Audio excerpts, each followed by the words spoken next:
ফজরের আজান হইলে পরে চাষি ভাই আহাই নামাজ পড়বারে যাইও, বিহান বেলা ক্ষেতের কামে নাঙ্গল জোয়ালে লইও, চাষি ভাই নাঙ্গল জোয়ালে লইও। আল্লাহ তোমার কাছে হাজার হাজার শুক্রিয়া। এবার মাশাআল্লাহ অনেক ভালো ফলন হয়েছে, আল্লাহর কাছে শুক্রিয়া। আল্লাহ খুব সুন্দর করে এবার দিছে, শস্যও ভালো ফুটছে, আর আল্লাহর রহমতে ফেয়াজ হয়েছে। আল্লাহ যেন এবার সহি সালামতে রাখে। চাষি ভাই নাঙ্গল জোয়ালে লইও। সাবস্ক্রাইব করুন আমাদের রিপাবলিক বাংলা এবং ভিডিওটি শেয়ার করে সব জায়গায় ছড়িয়ে দিন। আজকে আমি চেঁচাবো না, রাগ করবো না, উত্তেজিত হব না। আমি শুধু একটা কথাই বলবো যে দাদা এই পেঁয়াজ থাকবে না, দাদা বাংলাদেশের এই পেঁয়াজ থাকবে না। আপনাকে আমাদের কলকাতা থেকেই পেঁয়াজ সংগ্রহ করতে হবে। আপনার এই পেঁয়াজ থাকবে না। আপনি যতই চাষি ভাইকে গান শোনান আর যাই শোনান না কেন, আপনার পেঁয়াজ থাকবে না দাদা। আপনি কি ওই কলকাতার এই হাগল সাংবাদিক না? পাগল বলবেন না দাদা, আমি কিন্তু একজন বর্তমানে ভাইরাল একজন জার্নালিস্ট, ময়ূক রঞ্জন বলছি। ময়ূক রঞ্জন, ও বুঝছি বুঝছি বুঝছি বুঝছি। আপনি তো কি কইতেছেন, পেঁয়াজ কিটা থাকবে না দাদা, বাংলাদেশের পেঁয়াজ থাকবে না। আপনাকে আমাদের কলকাতা থেকেই দুদিন পরে পেঁয়াজ নিতে হবে দাদা। কলকাতা থেকে পেঁয়াজ নিতে হইব? হ্যাঁ। আপনার চোখ ঠিক আছে নেই? এই দেখছেন না, এটা আমার পেঁয়াজ ক্ষেত নেই।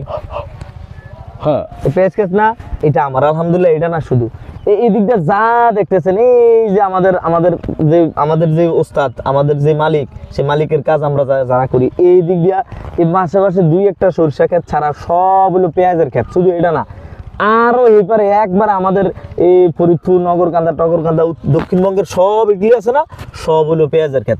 আপনাকে ওই এলাকার পেঁয়াজ না আনলে আমাকে কিছু হইতো না ইনশাল্লাহ। কথা বুঝছেন নি?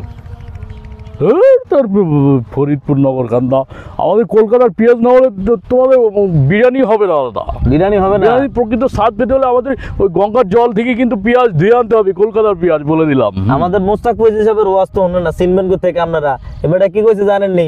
একটা বছর পেঁয়াজ আনা বন্ধ করো, কাঁটাতারের হেগুল থেকে আমরা রাখবো। দুলা ভাই দুগলা পেঁয়াজ নিয়েন, আমরা কয়েক নিহি খায়েঙ্গে। তোর পেঁয়াজ নিয়ে তোর হইতা থাকো শিববের দল। আর এমন তো আপনার বাড়িতে নাকি আগুন লাগানোর লেগে কইছে, আপনার নাকি সাতাই দিচ্ছেন হাতা করে। আমনগো ভাই যতটাই বলেন দাদা, বাংলাদেশের পেঁয়াজ থাকবে না। আপনারা আমার এই খবরটি শেয়ার করে দিন। আমাদের রিপাবলিক বাংলা চ্যানেলটি আপনারা সাবস্ক্রাইব করুন এবং শেয়ার করে সবাইর মতো বকর করুন। কিনলে আইছেন না, এটা কোন আর কাম আছে? আমি নিউজ প্রেজেন্ট করতে আসছি, আপনি আমাকে ডিস্টার্ব করবেন না। আপনি আপনার কাজ করুন। আপনারা বকর বকর করলে আমি কেমন করতাম? কুত্তার মতো বই বই করতে আছেন। কুকুর বলবেন না, বলে দিলাম। আমরা কিন্তু কলকাতার মানুষ, বললেন গঙ্গার জলে চুবিয়ে মারবো কিন্তু। আপনি আপনার কাজ করুন। আমাদের এই খেতা আবার ইয়ে দিছে কেটে আপনারে। কলকাতা আবার বাংলাদেশ থাকবে না, বাংলাদেশ থাকবে না। দেখছো কাণ্ডটা কিরা? মোজাম্মেল তুই কাজ বাদ দিয়ে কার সাথে কথা বলতেছিস? জি বস, এই যে কলকাতা থেকে এক পাগল সাংবাদিক আইছে আর কইতাছে আমগো পেঁয়াজ নাকি থাকতো না। বুঝছেন নি বস? ডিস্টার্ব করে, খালি ডিস্টার্ব করে না। আমি ময়ূক রঞ্জন দাদা, রিপাবলিক বাংলার ময়ূক রঞ্জন বলছি। আপনাদের এই পেঁয়াজ থাকবে না দাদা, পেঁয়াজ তো ভ্যানিশ হয়ে যাবে আমাদের কলকাতা। ওস্তাদ এদিকে আইন, তারে কিছু একটা করি, এদিকে আইন। মোজাম্মেল ওটা কলকাতার পাগলটা না? হ্যাঁ, বানছি আজকে, ধর ওরে।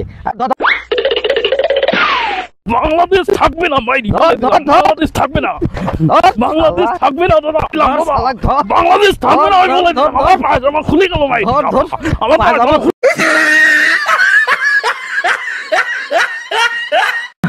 পারলাম না স্যার, দৌড়েছি তারে। তে কত বড় সাহস, আঙুলে পেজ থাকতো না।